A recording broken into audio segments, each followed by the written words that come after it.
கிழக்கு நியூஸ் நேயர்களுக்கு வணக்கம். நான் பத்ரி சேஷாத்ரி. நீட் போராட்டம் ஒவ்வொரு ஸ்டேஜாக மேலே போய்கிட்டே இருக்குது. உச்சத்தை இன்னும் தொடவில்லை, ஆனால் அது மேல் நோக்கி போய்கொண்டிருக்கிறது. இப்பொழுது பல்வேறு மாநிலங்களில் இந்த போராட்டம் கிளைத்திருக்கிறது. ஆனால் அதோடைய மையப்புள்ளி அப்படிங்கிறது டெல்லி தான், ஜந்தர் மந்தர் தான். அங்கிருந்து பார்லிமெண்ட்டை நோக்கி போகிறது எட்ஸெட்ரா. முதல் முறையாக பிரதமர் ஒரு ட்வீட் ஒன்று போட்டிருக்காரு. ரொம்ப சின்னது தான், அது படிச்சிடுறேன். அது ஆங்கிலத்தில் இருக்குது. Nothing is more important than the welfare and future of our youth. நம்முடைய மாணவர்களின் எதிர்காலம், நன்மை, இதுதான் அனைத்திலும் ரொம்ப முக்கியமானது. இதைவிட முக்கியமானது வேறு எதுவும் இல்லை அப்படின்னு தான் அவர் ஆரம்பிக்கிறாரு. அதனால் நாங்கள் ஒரு ஃபாஸ்ட் ட்ராக் கோர்ட், விரைவாக நீதியை கொடுப்பதற்காக ஃபாஸ்ட் ட்ராக் கோர்ட் நாங்கள் செட் பண்ணுறோம். எதுக்குன்னா, இந்த பேப்பர் லீக் சம்பந்தமாக யாரெல்லாம் நம்ம கைது பண்ணுறோமோ, யாரெல்லாம் பிடிக்கிறோமோ, அவங்களெல்லாம் சார்ஜ் ஷீட் போட்டு அவங்கள ட்ரை பண்ணி ஃபஸ்ட்டு ட்ரையல் பண்ணணும். பண்ணிவிட்டு அவங்களுக்கு பனிஷ்மெண்ட் தருவதற்காக இதற்கென்றே விரைவு நீதிமன்றங்களை நாங்கள் அமைக்க போகிறோம் அப்படிங்கிறது இன்றைக்கி சொல்லியிருக்காரு. இதற்கான உத்தரவை நான் பிறப்பிச்சிட்டேன். Concerned authorities and officials to take all necessary steps in this regard. தேவையான எல்லா வேலைகளையும் செய்யுமாறு நான் அதிகாரிகள்கிட்ட உத்தரவு பிறப்பித்திருக்கிறேன். நாங்கள் இந்த மாணவர்களுடைய நலனை கருத்தில் கொண்டு பல வழிமுறைகளை கையாள ஆரம்பித்திருக்கிறோம். அதில் இது ரொம்ப முக்கியமானது. நம்முடைய மாணவர்களுடைய எதிர்காலத்தை பாழ்படுத்தும் யாரையும் விட்டு வைக்க மாட்டோம் அப்படின்னு அவர் அந்த எக்ஸ் போஸ்ட்டில் சொல்லியிருக்காரு. அது ரொம்ப காலம் கடந்து வந்த ஒன்று அப்படின்னு தான் நானும் நினைக்கிறேன். அது நல்லெண்ணத்தோடு கொடுக்கப்பட்டிருக்கிறது அப்படிங்கிறதுல எனக்கு சந்தேகம் இல்லை. இதற்கு இன்னும் 20 நாள்கள் கழித்து இதை பண்ணியிருக்கணுமா? இது சிஜேபிங்கிற ஒரு கூட்டம் இங்கே ரகலை பண்ணுறதுக்கு முன்னாடியே இதை பண்ணியிருக்கக்கூடாதா அப்படிங்கிற கேள்வி நமக்கு இருந்துக்கிட்டே தான் இருக்க போகுது. இது கரப்பாம்பூச்சி ஜனதா கட்சி இதை எள்ளி நகையாடி இருக்குது. அவங்க என்ன பண்ணியிருக்காங்க, இதுக்கு ரெஸ்பான்ஸ் தர்மேந்திர பிரதான் பதவி விலக வேண்டும் அப்படின்னு. கரப்பாம்பூச்சி ஜனதா கட்சியை உருவாக்கிய அபிஜித் தீப்கே என்ன சொல்லியிருக்காருன்னா, இது pun on words. Hi, my name is nothing caption போட்டிருக்காங்க. ஏன்னா அவர் முதல் சென்டென்ஸில் என்ன சொல்கிறாரு, nothing is more important then welfare and future of our students அப்படின்னு. இந்த இடத்துல நத்திங் அப்படிங்கிற இடத்துல தர்மேந்திர பிரதான்கிற பேரை போடுங்க. Dharmendra Pradhan is more important than welfare and future of our ஸ்டூடெண்ட்ஸ்னு முடியும். அப்படின்னா அதுக்கு என்ன அர்த்தம்னா, என்னை பொறுத்த வரைக்கும் அப்படின்னு பிரதமர் சொல்கிறதாக, மாணவர்களுடைய நலன் அல்லது அவர்களுடைய எதிர்காலம் என்பது எனக்கு முக்கியமல்ல, எனக்கு முக்கியம் தர்மேந்திர பிரதான் தான். எனவே அவரை நான் பதவியிலிருந்து இறக்க மாட்டேன், இருக்க பிடித்து கொள்வேன், அவரைத்தான் கல்வி அமைச்சராக வைத்துக்கொள்வேன் அப்படின்னு அவர் சொல்கிறதாக கேலி பண்ணுறாரு. இந்த கான்டெக்ஸ்டில் பல பேர் பல விஷயங்களை சொல்லிகிட்டு இருக்காங்க. இதில் சிஜேபியை பொறுத்தவரை அவர்கள் தொடர்ச்சியாக அரசை எள்ளி நகையாடுதல், கேலி செய்தல் அப்படிங்கிற ஒரு டோன் தான் அவங்க கொண்டு வர போகிறாங்க. ஏன்னா அவங்களுக்கு என்னை பொறுத்த வரைக்கும் பெரிய பாசிட்டிவ் அஜெண்டா இல்லை. கோபம் விரக்தி அதுக்கெல்லாம் தூண்டிகிட்டு இருக்காங்க. ஏன்னா இந்த நபர்களே நேரடியாக எதுலேயும் பாதிக்கப்படலை. இன்ஃபேக்ட் அங்கே போராடக்கூடிய பலரில் நீட்டு சம்பந்தமானவர்கள் அப்படின்னு பார்த்தா வெகு சிலர் தான் இருக்க போகிறாங்க. நான் இல்லவே இல்லைன்னு நான் சொல்லலை. நீட் என்பது நம்முடைய மாணவர்கள் அனைவரையும் தொடுவதில்லை. நாட்டில் கோடிக்கணக்கான மாணவர்கள் இருக்காங்க. கோடிக்கணக்கானவர்கள் 12ஆம் வகுப்பு எழுதியிருக்கிறார்கள். அதில் சயின்ஸ் குரூப்பை சேர்ந்தவர்கள் குறைவு. அந்த சயின்ஸ் குரூப்பில் மேத்ஸ், ஃபிசிக்ஸ், மேத்ஸோடுங்க physics, chemistry, botany, zoology or biology எழுதியிருக்கிறவங்க அப்படிங்கிற ஒரு எண்ணிக்கை எடுத்துக்கிட்டால் அதில் நீட்டுக்காக ப்ரிப்பேர் பண்ணி உட்கார்ந்தவங்க அப்படிங்கிறவங்களோட எண்ணிக்கை குறைவு. அவர்கள் நிச்சயமாக இதனால் பாதிக்கப்பட்டிருக்கிறார்கள். பட் அது ஒரு மைக்ரோ செக்ஷன் தான். இட்ஸ் நாட் லைக் நாட்டில் இருக்கிற அத்தனை மாணவர்களையும் இது போய் தொட்டு விட்டது அப்படின்னு நம்ம சொல்ல முடியாது. சிபிஎஸ்சி பிரச்சனை இதை விட பெருசு. சிபிஎஸ்சியை எகெயின் எழுதியவர்கள் இன்னொரு மிகப்பெரிய நம்பர். அந்த நம்பரில் ஒரு பூதாகாரமான பிரச்சனை ஏற்படுத்தியிருக்காங்க. ப்ளஸ் நீட்டுங்கிறது பேப்பர் லீக் 3 தடவை நடந்துருச்சு. என்டிஏ கையில் வந்ததுக்கு பிறகு 3 தடவை பேப்பர் லீக் அதை முதல்ல கொஞ்சம் அடைச்சி அப்படியே போயிட்டே இருக்காதுன்னு வச்சுங்களேன். ஸோ அது நிச்சயமாக அந்த தலைமையில் இருக்கிறவங்களுடைய இன்கம்பீட்டன்ஸை இது காமிச்சிருச்சு. அது அந்த அமைச்சரிடமிருந்து ஆரம்பித்து அடுத்தடுத்து என்டிஏவோட ஹெட்டு, சிபிஎஸ்சியோட ஹெட்டு எல்லாரையும் அது போய் தொடுது.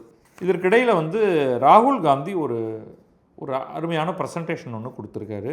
எஜுகேஷன் சிஸ்டம் இஸ் ரிக்டு அப்படின்னு அவர் சொல்லிட்டாரு. அவரும் தர்மேந்திர பிரதான் பதவி விலக வேண்டும் அப்படின்னு சொல்லியிருக்காரு. பட் அவருடைய ப்ரெசன்டேஷன்லேருந்து சில செலக்ட் விஷயங்களை பற்றி மட்டும் பார்ப்போம். அவர் என்ன சொல்கிறாருன்னா, கடந்த 10 ஆண்டுகளில் 152 முறை இந்த மாதிரியான போட்டி தேர்வுகள், competitive examinations plus competitive exam மட்டும் இல்லை, பொதுவாக தேர்வுகள் அப்படின்னு வச்சுக்கிட்டோம்னா 152 தேர்வுகள்லேருந்து பேப்பர் லீக் அவுட் ஆகிருக்கு. ஒரு கன்விக்ஷன் கூட இல்லை அப்படின்னு இவர் சொல்கிறார். ஒரு கன்விக்ஷன் கூட, ஒருத்தர் கூட பிடிச்சு தண்டனை தரலை அப்படிங்கிறார். இதில் அவர் கொடுத்த லிஸ்ட்டை எடுத்துக்கிட்டிங்கன்னா அதில் நிறைய வந்து state level examination, central examination அப்படின்னு பார்த்தா அதுவும் இருக்குது, நீட்டே இருக்குது அப்படிங்கிறத வச்சுக்கிட்டோம்னா பல இடங்களில் பேப்பர் லீக்கெல்லாம் வந்து வேரியஸ் ஸ்டேட் கவர்மெண்ட். அதுக்கு வந்து தர்மேந்திர பிரதானை நம்ம குற்றம் சொல்ல முடியாது. சொல்லிவிட்டு அதனால் வந்து தர்மேந்திர பிரதான் பதவி விலக வேண்டும், அவரை நீக்க வேண்டும். பிரைம் மினிஸ்டர் நரேந்திர மோடி மாணவர்களிடம் மன்னிப்பு கேட்க வேண்டும். மாணவர்களை போட்டு அடித்து நொறுக்குவது என்ன காரணம், அவர்கள் என்ன தீவிரவாதிகளா அப்படின்லாம் கேட்டிருக்காரு. கூட்டமாக ஒரு மக்கள் திரள் வந்துருச்சுனாலே அந்த இடத்துல பல்வேறு குற்றங்கள் நடக்கின்றன. எல்லா விதமான கூட்டங்களையும் எதிர்ப்பவன் நான் அப்படிங்கிறதுனால அது வந்து யார் கூட்டம் போட்டாலும் அந்த இடத்துல பிரச்சனை தான். பாரதிய ஜனதாக்காரர்கள் கூட்டம் போட்டாலும் சரி, மற்ற கட்சியினர் கூட்டம் போட்டாலும் சரி, கூட்டம் போடுவதற்கென்று உருவாக்கக்கூடிய சில அமைப்புகள், சிஜேபியெல்லாம் அதுக்காக தான் பண்ணியிருக்காங்க, அவர்கள் கூட்டம் போட்டாலும் சரி, கூட்டம் இருந்தால் அந்த இடத்தில் நிச்சயமாக வன்முறை வரும். சரி, அது இருக்கட்டும். ஸோ இந்த அப்புறம் வந்து ராகுல் காந்தி தொடர்ந்து என்ன சொல்கிறாருன்னா, 7.5 கோடி மக்களையும் அவர்களுடைய குடும்பத்தினரையும் இந்த பேப்பர் லீக் அஃபெக்ட் பண்ணியிருக்கு. இதெல்லாம் எக்ஸாஜரேஷன், பட் அதை வச்சுப்போம். அவர்கள் அனைவரும் ஒன்று ஏழைகள் அல்லது நடுத்தர வர்க்கத்தை சேர்ந்தவர்கள், அவர்களுக்கு இதனால் பணம் செலவாகிறது. ஒரு பாயிண்ட் கரெக்ட். இப்போ நீங்கள் வந்து ஒரு ஊர்லேருந்து இன்னொரு ஊருக்கு போய் உங்களுக்கு சென்டர் அதுதான், அங்கே போய் நீங்கள் பரீட்சை எழுதுறீங்க என்று வைத்துக்கொண்டால் போக்குவரத்து செலவு, படிக்கிறதுக்கான செலவு இதெல்லாம் இருக்குது, நம்ம இல்லை அப்படின்னு சொல்லலை. அப்புறம் எஜுகேஷன் சிஸ்டமே வந்து இதனால் நாசமாக போயிடுச்சு. நம்ம உலகத்திலேயே best education system, best in the world அப்படின்னு சொல்லிட்டார், which was known to be best in the world. கடந்த 10 ஆண்டுகளில் 152 பேப்பர் லீக்கான காரணத்தினால கம்ப்ளீட்டாக அது வந்து கீழே போயிடுச்சு அப்படிங்கிறாரு. இந்த ஃபஸ்ட்டு பார்ட்டும் தப்பு, செகண்ட் பார்ட்டும் தப்பு. இந்தியாவோட எஜுகேஷன் சிஸ்டம் வந்து பெஸ்ட் இன் த வேர்ல்டெல்லாம் அப்போவும் கிடையாது, இப்போவும் கிடையாது. அதுக்கப்புறம் இந்த பேப்பர் லீக்னால தான் அது வீணாக போயிடுச்சு அப்படிங்கிறதும் சரியில்லை. அடுத்து கணக்கெல்லாம் சொல்கிறாரு. 152 பேப்பர் லீக்னா மாதம் ஒரு பேப்பர் லீக் அப்படிங்கிற மாதிரி கணக்கு சொல்கிறாரு. அதில் வந்து லட்சக்கணக்கான மாணவர்கள் பாதிக்கப்படுகிறார்கள். Zero conviction, that's a key point. Zero conviction. இப்போ என்ன நம்ம பண்ணணும் அப்படின்னா, யாராவது ஒருத்தர் இதுக்கு வந்து கலெக்ட் பண்ணணும்.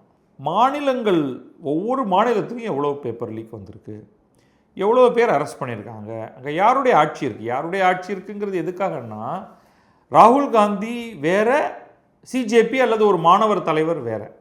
ராகுல் காந்தி ஒரு கட்சி வச்சுருக்காரு, அதோடைய கட்சியோடைய தலைவராக இருக்கார், அந்த கட்சியோடைய ஆட்சி நடக்குது, அந்த கட்சியுடைய கூட்டாளிகள் பல்வேறு இடங்களில் ஆட்சிகள் நடத்திக்கிட்டு இருக்காங்க, அங்கே பேப்பர் லீக் நடக்குது. தமிழ்நாட்டில் பேப்பர் லீக் நடந்திருக்கு, பிற மாநிலங்களில் பேப்பர் லீக் நடந்திருக்கு. அது எல்லாத்தையும் தூக்கி தர்மேந்திர பிரதான் தலையில் போடாதீங்க. ஏற்கனவே அந்த ஆள் வந்து சொதப்பிட்டாரு அப்படிங்கிறத நான் சொல்லிட்டேன். இப்போ இதுதான் கிடைச்சது சாக்கு, எல்லாத்துக்கும் தர்மேந்திர பிரதான் தான் காரணம், எல்லாத்துக்கும் நரேந்திர மோடி தான் காரணம் என்பது ஏற்புடையது அல்ல. இது விரிவாக போகுது, இதை நான் வந்து ஸ்கிப் பண்ணிடுறேன். அப்புறமா வந்து மாணவர்கள் எவ்வளோ செலவு பண்ணுறாங்க, குடும்பங்கள் எவ்வளோ செலவு பண்ணுது, இதை வந்து ஃபங்க்ஷனலாக இந்த எஜுகேஷன் சிஸ்டத்தை மாற்றணும்னா தர்மேந்திர பிரதான் பதவி விலக வேண்டும். திரும்ப கடைசியாக எல்லாம் வந்து அந்த ஒரு பாயிண்டில் தான் நிற்குது, which I am in agreement with. நான் வந்து அதுக்கெல்லாம் எனக்கு வந்து ஒரு மாற்று கருத்தே கிடையாது. நான் எப்போலேருந்தோ இதை பற்றி பேசிக்கிட்டு இருக்கேன். ஆனால் இவர் என்ன கூட செஞ்சு சொல்கிறாருன்னா, தர்மேந்திர பிரதான் எஜுகேஷன் மினிஸ்டராக தோல்வி அடைந்திருக்கிறார், அவர் ஊழல்வாதி என்பது அனைவரும் அறிந்ததே அப்படின்னு சொல்லிட்டார். எனக்கு இதுக்கு வந்து ஏதாவது எவிடன்ஸ் இருக்கா? எவிடன்ஸ் இல்லைன்னா அது வந்து அவதூறாக ஆகும். Who is known to be corrupt அப்படின்ட்டார். That he should be. இப்போ ரெண்டு இருக்குது, அவர் இன்கம்பீட்டண்ட்டாக, அவர் கரப்டாக. இன்கம்பீட்டன்ட் அப்படிங்கிறதுக்கு ப்ரூஃப் வெளிச்சமாக இருக்குது, அதுக்காகவே அவரை நீக்கணும். ஆனால் அவர் ஊழல்வாதியா அப்படிங்கிறதுக்கு வந்து நமக்கு இன்னும் கொஞ்சம் எவிடன்ஸ் தேவை. சில பல குற்றச்சாட்டுகள் இருக்குது. இவர் ஒரு கம்பெனி, ஹைதராபாத் பேஸ்ட் கம்பெனி கொடுத்துருக்காரு இந்த ஆன்ஸ்க்ரீன் மார்க்கிங் சிஸ்டம் அப்படின்னு நம்ம சொல்லக்கூடியது இந்த சிபிஎஸ்சிக்கு. பட் நீட் பேப்பர் ஊழலில் அவருக்கு எந்த இன்வால்மெண்ட்டும் இருக்கிற மாதிரி தெரியல, பேப்பர் லீக்கில் இருக்கிற மாதிரி தெரியல. அது வந்து ஒரு எதிர்க்கட்சி தலைவருக்கு அதற்கான எவிடன்ஸ் இல்லாமல் பேசுவது அழகல்ல. அதுக்கப்புறம் இனிமேல் தர்மேந்திர பிரதான் கையில் தான் இருக்குது. அவர் வந்து இதுக்கு மான நஷ்ட வழக்கு போட போகிறாரா இல்லையா தவறு பண்ணிக்கிட்டோம். ஒன்று மாற்றி ஒன்று நடந்துக்கிட்டு இருக்கு அப்படின்னு இவர் சொல்கிறதில்ல. அதெல்லாம் நான் வந்து கேள்வியே கேட்க மாட்டேன். நான் வந்து அவதூறுகள் பற்றி சில பல போஸ்டெல்லாம் நம்ம வீடியோலாம் பண்ணோம். அடுத்தது வந்து அவர் சொல்கிறது, ஒரு ஆள் கூட ஏன் கன்விக்ஷன் ஆகலை, அதுக்கு வந்து நமக்கு ஒரு கிளாரிட்டி ஏன்னு நமக்கு தெரியல. யாரையெல்லாமோ அரெஸ்ட் பண்ணதாக சொன்னாங்க, அதுக்கப்புறம் என்னாச்சு? சிபிஐ இன்வால்வ் ஆகிருக்கு, எல்லா லோக்கல் போலீஸ் இன்வால்வ் ஆகிருக்கு, என்ன தான் நடக்குது? சரி, அது வந்து நிச்சயமாக ஒரு பெரிய மூடுமந்திரமாக தானே இருக்குது. ஸோ அந்த விதத்தில் வந்து நம்ம நிச்சயமாக கரண்ட் அரசை குற்றம் சாட்டத்தான் வேண்டும். கடைசியாக இவர் குற்றம் சாட்டுவது the man who is running this entire system, the man who is finally accountable for all this. கடைசி அது எல்லாத்துக்கும் மேலே ஒரு ஆள் இருக்கார்ல, அவர் தானே பிரதமர். அவர் ஏன் வாய மூடிக்கிட்டு இருந்தார்? இது வந்து நான் வந்து இந்த விஷயத்தை பொறுத்த வரைக்கும் நான் வந்து ராகுல் காந்தியோடு சேர்ந்து தான் அதை கேட்க வேண்டும். ஏங்க இதெல்லாம் வந்து முத்த விட்டு தெருவில் எல்லாரையும் ஆட விட்டு அவங்கள ரகலை பண்ண விட்டு கடைசியாக அது எல்லை மீற போகிற நேரத்தில் எதுக்கு ட்வீட் போடுறீங்க? 10 நாளைக்கு முன்னாடி இந்த ஃபாஸ்ட் ட்ராக் கோர்ட் அமைக்கணும்னு இவங்கெல்லாம் போராடினதுக்கப்புறம் நீங்கள் பண்ணீங்கன்னா you're reacting, you're not proactive. இப்போ ப்ரோஆக்டிவாக இதை பண்ணியிருக்கலாமே. இப்போ இல்லை, இந்த பேப்பர் லீக் நடந்தது அல்லவா? இப்போ மே 3ஆம் தேதி நீட் எக்ஸாம் நடந்தது. மே 4ஆம் தேதி தமிழ்நாட்டில் இந்த 5 ஸ்டேட்டில் நடந்த எலெக்ஷனுடைய கவுண்டிங் ஆரம்பிக்குது. மே 3ஆம் தேதி நீட் எக்ஸாம் நடக்குது. ஒரு வாரத்துக்குள்ளே பேப்பர் லீக்னு தகவல் வருது. நீங்கள் வந்து அந்த எக்ஸாமை கேன்சல் பண்ணுறீங்க, ஜூன் மாதத்தில் ரீ எக்ஸாம் வைக்கிறீங்க. என்னுடைய கேள்வி, ஏன் வந்து இதை மே மாதத்துலேயே இந்த கரப்பான் பூச்சி ஜனதா கட்சிங்கிறதெல்லாம் ஆரம்பிக்கிறதுக்கு முன்னாடியே விரைவாக, இது ரொம்ப பெரிய பிரச்சனை. இப்போ அவர் சொல்கிறார் இல்லையா, 150 இடத்துல நடந்திருக்கு. ஸோ நாங்கள் வந்து ஒரு ஃபாஸ்ட் ட்ராக் கோர்ட் சிஸ்டம் ஒன்று உருவாக்குறோம், மாணவர்களுடைய எதிர்காலமும் நன்மையும் மிக மிக முக்கியமானது அப்படின்னு சொல்லி செஞ்சுருக்கலாமே. இப்போ இவ்வளவு பிரச்சனைகளை உங்கள் கட்சிக்கும் இந்தியாவுக்கும் பொதுமக்களுக்கும் கொண்டு வந்திருக்கிறீர்களே அப்படின்னு நம்ம வந்து நம்முடைய பிரதமர்கிட்ட கேட்க வேண்டியது தான். இதற்கான என்ன ஃபாலோ அவுட் இருந்தாலும், இன்க்ளூடிங் எலக்டோரல் தோல்விகள் பாரதிய ஜனதாவுக்கு கிடைத்தாலும், பாரதிய ஜனதா தான் இதற்கு முழு காரணம். இப்போ நிறையா பேர் வந்து இந்த பாரதிய ஜனதா ஆதரவாளர்கள், வலதுசாரிகள், என்ன வேணாலும் பேர் கொடுத்துங்க, அவங்க எல்லோரும் வந்து இது வந்து டீப் ஸ்டேட், இது அமெரிக்காவிலேருந்து இயக்குறாங்க, முஸ்லீம்கள் இயக்குறாங்க, கத்தார்லேருந்து அவங்களுக்கு சோறு போகுது, என்ஜிஓஸ் ஜார்ஜ் சோரோஸ் பணம் தராரு, இதெல்லாம் சொல்கிறாங்க. பட் ஆமாங்க, ஒரு பிளவு இருந்ததுன்னா அந்த இடத்துல நெம்புகோலை போட்டு நம்பத்தான் பண்ணுவாங்க. நீங்கள் ஏன் அந்த பிளவை விட்டு வச்சுருக்கீங்க? இழுத்து பூச வேண்டியதானே. உங்களுடைய மினிஸ்டர்ஸ்லாம் என்ன பண்ணுறாங்க? தர்மேந்திர பிரதான் அப்படி என்ன முக்கியம் உங்களுக்கு? முரட்டுத்தனத்தை ஏன் காமிக்கிறீர்கள்? ஜேபி நத்தா 2 நாளைக்கு முன்னாடி பேசுகிறாரு, 3 நாளைக்கு முன்னாடி அபிஜித் தீப் கேட்ட பேசுகிறாரு. ஏன் இவ்வளவு நாள் கழிச்சு? இப்போ அவங்க என்ன பண்ணுறாங்க? இப்போ எப்போவுமே வந்து நீங்கள் கட்டுக்குள்ளே போராட்டத்தை வைக்க தவறிவிட்டீர்கள் என்றால் அவங்க எதிர்த்தான் செய்வாங்க. பாருங்கள், எதிர்க்கட்சி தலைவரே எங்கள்கிட்ட வந்து பேசுகிறாரு அப்படின்னு சொல்லிட்டு இவன் என்ன சொல்கிறான், அந்த அபிஜித் தீப்கே, நீங்கள் கூப்பிட்டா நாங்கள் வர முடியாது, நீங்கள் இங்கே வாங்க அப்படின்னு அவர் வந்து ஜேபி நத்தாட்ட கேட்குறாரு. உங்களுக்கு நல்லா வேணும் அப்படின்னு தான் சொல்ல முடியும். நமக்கு நல்லா வேணும். ஏன்னா எப்போ உங்களுடைய மைண்டை அப்ளை பண்ணி நீங்கள் விரைவாக ஒரு செயலை செய்யவில்லையோ அப்போ உங்களுக்கு நல்லா வேணும். இந்த பேக்ரவுண்டில் ஒரே ஒருத்தருடைய ட்வீட்டை மட்டும் கொஞ்சம் ஒரு 2-3 பாயிண்ட்டை மட்டும் ஃபோக்கஸ் பண்ணிடுறேன். அண்ணாமலை இப்பொழுது பாரதிய ஜனதாவில் இல்லை, வி த லீடர்ஸ் ஃபவுண்டேஷன் அவருடையது. அவர் வந்து ஒரு நீண்ட ட்வீட் ஒன்று கொடுத்துருக்காரு. அதில் அவர் என்ன சொல்கிறாருன்னா, நான் பல ஆண்டுகளாக நீட் எக்ஸாமை வந்து நான் சப்போர்ட் பண்ணி அதற்கு ஆதரவாக பேசி கொண்டிருந்தேன். ஏன்னா அது வந்து இந்தியா முழுக்க ஒரு யூனிஃபார்மிட்டி ஒன்று அது கொண்டு வந்திருக்கு. உண்மையிலேயே அண்டர் ப்ரிவிலேஜ்டு, அதாவது மிகவும் பிற்படுத்தப்பட்ட தாழ்த்தப்பட்ட பின்னணியிலிருந்து வந்திருப்பவர்களுக்கு அது சிறந்த ஒரு வாய்ப்பு ஒன்றை தருகிறது அப்படின்னு. ஆனால் கடந்த 5 ஆண்டுகளில் 3 முறை நீட் யூஜி பேப்பர் லீக் ஆகிருக்கு. அப்போ இது எந்த அளவுக்கான அழுத்தத்தை மாணவர்கள் மீது சுமத்தி இருக்கும்? அப்போ திரும்ப திரும்ப திரும்ப இது இப்படி ஃபெயில் ஆகிட்டு இருக்கிறதுங்கிறதுக்கு ஒருத்தருமே அக்கௌண்டபிலிட்டி எடுத்துக்கல, நான் இதற்கு ரெஸ்பான்சிபிள் அப்படின்னு எடுத்துக்கல. அதனால தான் இன்றைக்கு மாணவர்கள் மத்தியில் ஒரு கோபம் வெளிப்பட்டு இன்றைக்கு அவர்கள் நடுத்தருவுக்கு வந்து சத்தம் போட ஆரம்பித்திருக்கிறார்கள். இதை ஒழுங்காக நம்ம ஏற்கனவே இதுக்கான முயற்சிகளை எடுத்திருந்தோம் என்றால் இப்படி ஆகியிருக்காது. ஒரு குடியாட்சியில் ப்ரொட்டஸ்ட் எதிர்ப்பு அப்படிங்கிறது வந்து ஒரு அடிப்படை உரிமைகளில் ஒன்று. ஏன் வந்து இந்த ப்ரொட்டஸ்டர்ஸோட ஒரு டயலாக், ஒரு பேச்சுவார்த்தையை ஏற்படுத்துவதற்கு இவ்வளவு காலமாகிறது? இதே கேள்வி தான் நான் கேட்குறேன். வந்துட்டான், அவனை பிடிக்குது பிடிக்கலைங்கிறது வேறு. ஜந்தர் மந்தரில் உட்காந்துக்கிட்டு அப்போ சோனம் வாங்கிச்சுக்கணும் ஒருத்தர் வராரு, இவங்க உட்காந்துக்கிட்டு உண்ணாவிரத்தை ஆரம்பிக்கிறாங்க. எல்லாம் பண்ணும்பொழுது நீங்கள் இப்படியே பார்த்துட்டு இருக்கீங்க. ஏன் உங்களோட என்கேஜ் பண்ணியிருந்தா இந்த பிரச்சனை ஒருவேளை சரியாக இருந்திருக்கலாம். இல்லை அதையும் மீறி அவர்கள் வேண்டுமென்றே பிரச்சனைக்கு வருகிறார்கள் என்றால் அப்போ நீங்கள் அடுத்த ஸ்டெப் எடுங்க. அப்படியே விட்டு விட்டு விட்டு இப்போ நமக்கு வந்து காலில் ஒரு காயம் வந்துடுது, அதை அப்படியே விட்டால் என்ன ஆகும்? அதை அப்படியே முத்தி போய் அது செப்டிக் ஆகி காலையே வெட்ட வேண்டிய ஒரு நிலை ஏற்படலாம் அல்லவா? இப்போ அதுதான் நடந்துக்கிட்டு இருக்கு அப்படின்னு சொல்லிட்டு அவர் வந்து மாணவர்களுக்கும் ஒரு ரெஸ்பான்சிபிலிட்டி இருக்குது அப்படின்லாம் சொல்கிறாரு. அதை நான் கம்ப்ளீட்டாக ஸ்கிப் பண்ணிடுறேன். ஏன்னா அது எல்லா இடத்துலையும் நடக்கும். இப்போ நீங்கள் வந்து இங்கே ஜல்லிக்கட்டு போராட்டம் நடந்தது, ஆனால் இறுதி நாள் என்னாச்சு? இவங்க எல்லாம் சொல்லி ஒத்துக்கிட்டாங்க, சரிங்க நாங்கள் வந்து விரைவில் நாங்கள் சட்ட திருத்தம் கொண்டு வந்துடுறோம், மத்திய அரசு இதுக்கு ஒத்துக்குச்சு, மாநில அரசே கொண்டு வந்துடலான்னு சொல்லிச்சுன்ட்டு அப்பையும் விடாமல் இவங்க வந்து ஆட்டம் போட்டுக்கிட்டு இருந்தாங்க கடல் ஓரத்தில். ஒரு கட்டத்துக்கு மேலே பார்த்தாங்க, அதுக்கப்புறம் இருக்கவே இருக்குது, போலீஸை இறக்கி விட்டு நாங்கள் கடலில் வேறு நின்றுட்டு நாங்கள் உள்ளே வரமாட்டோம் அப்படின்லாம் சொல்லிட்டு இருந்தாங்க. அதுக்கப்புறம் ஒரு சில ட்ரீட்மெண்ட்லாம் நடந்தது. அது எதையுமே நான் க்ளோரிஃபை பண்ணல. பட் ஒரு அரசு பொறுப்போடு ஒரு விஷயத்தை சொல்லுதுன்னாப்பா, நான் வந்து ஜல்லிக்கட்டை நடத்துவதற்கான முயற்சிகளில் இறங்கிட்டோம், அதுக்கான எல்லா வேலையும் பண்ணுறோம், என்ன தடைகள் இருக்கோ அதெல்லாம் பண்ணுறோம்னா இந்த ப்ராசஸே ஒரு கிலுகிலுப்பை கொடுக்குது. நம்ம ப்ரொட்டஸ்ட்டுன்னு தெருவில் நின்றுட்டு பாட்டு போட்டுட்டு ஜாலியாக ஜைவ் பண்ணிவிட்டு யாரோ ஒருத்தன் வந்து பிட்ஸா தரான், யாரோ ஒருத்தன் வந்து பர்கர் தரான், யாரோ ஒருத்தன் சாண்ட்விச் கொடுக்குறான், சாப்பிட்டுட்டு நம்ம மாட்டுக்கு ஜிக்கு ஜிக்கு ஜிக்கு ஜிக்கு ஜிக்கு ஜிக்கு ஜிக்கு ஜிக்குன்னு நம்ம டான்ஸ் ஆடிக்கிட்டு இருக்கோம். அவன் எல்லோரும் வந்து பேசுகிறாங்க, ஓய்வு பெற்ற நீதிபதிகள் வந்து பேசுகிறாங்க, எல்லோரும் வந்து பேசுகிறாங்க. வீட்டுக்கு போனால் படிக்கணும், ஸ்கூலுக்கு போகணும், காலேஜுக்கு போகணும், வேலையெல்லாம் இருக்குது, அப்பா அம்மா எதாவது கேட்பாங்க, என்னடா தண்டச்சு வரும்பாங்க. இங்கே இருந்தால் எல்லோரும் நம்மளை மதிக்கிறாங்கன்ட்டு அங்கேயே இருப்போம் அப்படின்னு முடிவு பண்ணால் அப்புறம் லத்தி சார்ஜ் தான் நடந்துச்சு. துரத்தி அடித்தாங்க. அதோடைய வீடியோலாம் இருக்குது. அப்போ அதிமுக ஆட்சி, இது வந்து பாரதிய ஜனதா ஆட்சி கிடையாது, உங்களுடைய ஞாபகத்துக்காக சொல்கிறேன். பட் இந்த மாதிரியான ஒரு ஆக்டிவிட்டி ஏன் நடக்குது? நீங்கள் அதாவது இதுதான் ப்ரொட்டஸ்டர்ஸ் வந்து இந்த இடத்துல அபிஜித் தீப்கே வச்சுப்போம், நீ தான் தலைவன்பா. அப்போ ஒரு ஒரு கட்டுப்பாட்டோடு நமக்கான கோல் என்ன? இப்போ நீங்கள் திரும்ப திரும்ப உங்களோட கேள்வி என்னென்னா, சரி தர்மேந்திர பிரதான் பதவி விலகணும், அது ஒன்று வச்சுப்போம். எஜுகேஷன் ரிஃபார்ம்னா என்ன? நான் அதை கேட்டுக்கிட்டே இருக்கேன். ஒரு அரை பக்கமாவது எழுதி கொடுங்கப்பா, என்ன ரிஃபார்ம் வேணும்? பரீட்சை ரிஃபார்ம் ரொம்ப ஆப்வியஸ்ப்பா, அதில் ஒரு மாற்றே இல்லை. என்ன பண்ணணுங்கிறது ரொம்ப தெளிவாக தெரியுது.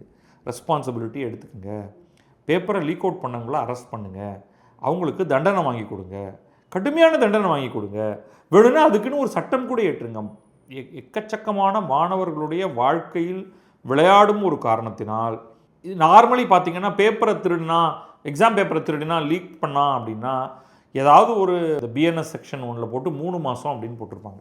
அப்போ அது 3 மாதமும் 500 ரூபா ஃபைன். எனக்கு தெரியாது, நான் சும்மா ஒரு கெஸ் விட்றேன்.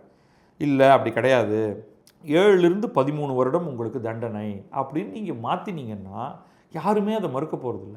அது எப்படி நீங்கள் இந்த மாதிரியான ஒரு சாதாரணமான குற்றத்துக்குங்கும்பொழுது இது சாதாரணம் அல்ல. இதன் விளைவாக சில மாணவர்கள் தற்கொலை செய்து கொள்ள வேண்டி நேரிடுகிறது.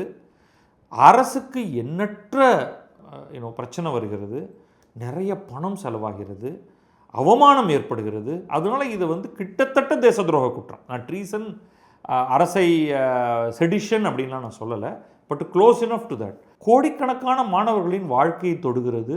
அதனால் மிக கடுமையான தண்டனைன்னு ஒரு கிளாஸ் ஒன்று கொண்டு வாங்க. அதுதான் வந்து பாசிட்டிவ் அஜெண்டா. இன்றைக்கி ஒருத்தன் ஏன் தைரியமாக செய்கிறான்னா, அப்பா நமக்கு ஏதோ தண்டனைன்ட்டு ஏதோ ஒரு 3 மாதம் 6 மாதம் கொடுப்பான், நம்ம ஒரு 6 கோடி 10 கோடி வாங்கி செட்டில் ஆகிட்டோம், அதுக்கப்புறம் என்ன, அதுவே இந்த தண்டனையே வராமல் தப்பிச்சுக்கலாம் அப்படிங்கிறது தானே இந்த கெட்ட காரியம் செய்பவர்களுக்கு ஒரு ஆர்வத்தை கொடுக்கிறது. இப்போ அந்த மாதிரியானதை விட்டுட்டு நீங்கள் வந்து அதுதான் பாசிட்டிவ் அஜெண்டா. ஈக்குவலி மாணவர்கள் என்ன கேட்கணும்னா, இதுதான் எங்களுடைய கோரிக்கை, இந்த மாற்றத்தை தான் நாங்கள் எதிர்பார்க்கிறோம் அப்படின்னு ஒரு அஜெண்டா வச்சுருக்கணும். உங்களை கூட்டு பேசும்பொழுது தர்மேந்திர பிரதானை பதவி நீக்குக, கூடவே இந்த 5ஐ செய்க. அங்கே உங்களுக்கு ஒருமித்த குரல் இல்லை. பாருங்கள், இன்றைக்கி தமிழ்நாட்டில் வந்து நீட்டை விளக்குக அப்படின்ட்டாங்க, நீங்கள் அது கேட்கல. டெல்லியில் போராடுபவர்கள் நீட்டை தூக்கி எறியுங்கள்னு கேட்கல, அதை ரிஃபார்ம் பண்ணுங்கள். அவங்க பரீட்சையை இலகுவாக்குங்கன்னு கூட அவங்க கேட்கல, எல்லாருக்கும் சீட்டு கொடுங்கன்னு அவங்க கேட்கல. பரீட்சை பேப்பர் வெளியில் கசியக்கூடாதுங்கிறது அவங்க கேட்குறது. நம்மளுங்க இங்கே வந்து தமிழ்நாட்டில் அதை இதுக்கு தான் நாங்கள் அப்போ இடத்தே சொல்லிகிட்டு இருக்கோம், நீட்டு வேண்டாம் நீட்டு வேண்டான்னு. மாநிலத்துக்கு கல்வியை வந்து பொதுப்பட்டியலிலிருந்து மாநில பட்டியலுக்கு மாற்றுக அப்படின்லாம் இங்கே கேட்க ஆரம்பிச்சிட்டாங்க. நீங்கள் தான் சொல்லணும். நீங்கள் ஒன்றுமே பேசாமல் இருந்தீங்கன்னா அவங்க வந்து ஒவ்வொரு கோஷ்டியும் உள்ளே வந்து அவங்கவுங்க 1000 விஷயம் சொல்ல ஆரம்பிப்பாங்க. You have to be doing this. எனவே கடைசியாக அண்ணாமலை என்ன சொல்கிறாருன்னா, சென்ட்ரல் கவர்மெண்ட் வந்து மாணவர்களோடு அல்லது இந்த போராட்டத்தை நடத்துபவர்களோடு ஒரு மீனிங்ஃபுல் விவாதம் ஒன்று, ஒரு டயலாக் ஒன்று ஏற்படுத்தணும். டிரான்ஸ்பரண்ட்டாக இந்த பிரச்சனைகளை சால்வ் பண்ணணும். குவிக் அண்ட் டிசிசிவ் ஆக்ஷன் எடுக்கணும். அந்த குவிக் அண்ட் டிசிசிவ் ஆக்ஷனில் நரேந்திர மோடி செய்யவில்லை அப்படிங்கிற குற்றச்சாட்டை, இவர் நரேந்திர மோடிங்கிற பேரை சொல்லலை, பாரதிய ஜனதான்னு பொதுவாக போகிறாரு. பட் நரேந்திர மோடிக்கு இதில் பெரிய பொறுப்பு இருக்கிறது. இதை இவ்வளவு பெரிய பிரச்சனையாக ஆக்கியதில் அவர் ஒன்றும் செய்யாதது தான் அதற்கு காரணம் என்பதை சேர்த்து இதை நான் முடித்துக்கொள்கிறேன். உண்மை என்னவோ அதை நாம் சொல்ல வேண்டியதுக்கான நேரம் இருக்கிறது. நன்றி, வணக்கம். நான் பத்ரி சேஷாத்ரி. இது கிழக்கு நியூஸ்.